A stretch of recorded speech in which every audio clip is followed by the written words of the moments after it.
Doctor பாலாவை நாம் தமிழர் கட்சியின் தலைவர் சீமான் அவர்கள் வந்து ஒரு லெட்டரின் மூலமாக பாலா அவர்களுக்கு வந்து சப்போர்ட் பண்ணி அவரை வந்து புகழ்ந்து பேசியிருக்காரு அந்த லெட்டர்ல. ஆக்சுவலா அவர் என்னென்ன பேசியிருக்காருன்றத சில முக்கியமான பாயிண்ட்ஸ் மட்டும் எடுத்துப்போம். நிறைய பேசியிருக்காரு அவரு. ஸோ அதுல முக்கியமானவை என்னன்னா, இந்த உலகத்துல வந்து நிறைய பேர் வந்து பசியும் பட்டினால வாடிக்கிட்டு இருக்காங்க. நிறைய பேர் வந்து வறுமையின் பிடியில இருக்காங்க.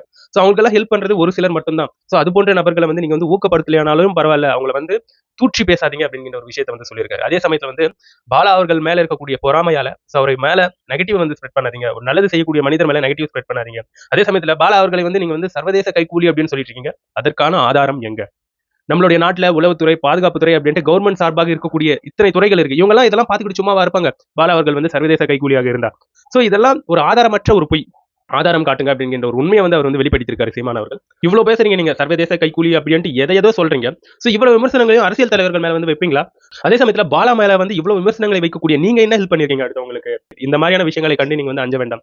சோ இது போன்ற நபர்கள் வந்து ஒரு சிலர் தான் இருக்காங்க நம்மளுடைய உலகத்துல. அவங்களையும் இப்படி நம்ம பண்ணிட்டோம்னா, சோ இவங்களை வந்து யார் இன்ஸ்பிரேஷனா எடுத்துக்கிட்டு நெக்ஸ்ட் வந்து நல்லது செய்ய வருவாங்க? சோ இந்த மாதிரி போட்டு ஒடுக்குறாங்க அப்படின்ட்டு அவங்க கூட வரமாட்டாங்க அப்படிங்கிற ஏகப்பட்ட விஷயங்கள் வந்து அந்த லெட்டர்ல வந்து இடம்பெற்று இருந்தது. முக்கியமா பாலா அவர்கள் மேல இருக்கக்கூடிய அந்த நன்மதிப்பு என்பது உயர்ந்துகிட்டே தான் இருக்கு. நான் ஆல்ரெடி போன வீடியோலயே சொல்லிட்டேன். ஒரு நல்லவனை போட்டு அடிச்சா கண்டிப்பா அந்த நல்லவர் வந்து ஒருத்தர் 2 பேர் கிடையாது. நிறைய பேர் வந்து சப்போர்ட் பண்ணுவாங்க. சோ இப்போ வந்துட்டாங்க பாத்தீங்களா லைனா சப்போர்ட்டுக்கு.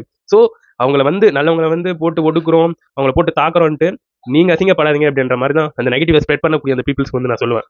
இந்த இடத்துல வந்து நிறைய கிரியேட்டர்ஸ் வந்து இதை பத்தி பேசணும். ஏன்னா கண்டிப்பா ஒரு நல்லதுக்கு எதிராகவோ ஒரு நல்ல ஒரு விஷயத்துக்கு எதிராகவோ சில பேர் வந்து செயல்படும் போது அதை வந்து டீபங்க் பண்ணி அவங்க சொல்றது தப்பு அப்படிங்கிற ஒரு விஷயத்தை வந்து புரிய வைக்கணும் மக்களுக்கு. ஸோ இதை வந்து கிரியேட்டர்ஸ்க்கு நான் வந்து ஒரு வேண்டுகோளாக இந்த இடத்துல வந்து வச்சுக்கிறேன். கிரியேட்டர்ஸ் யாரா பார்த்துட்டு.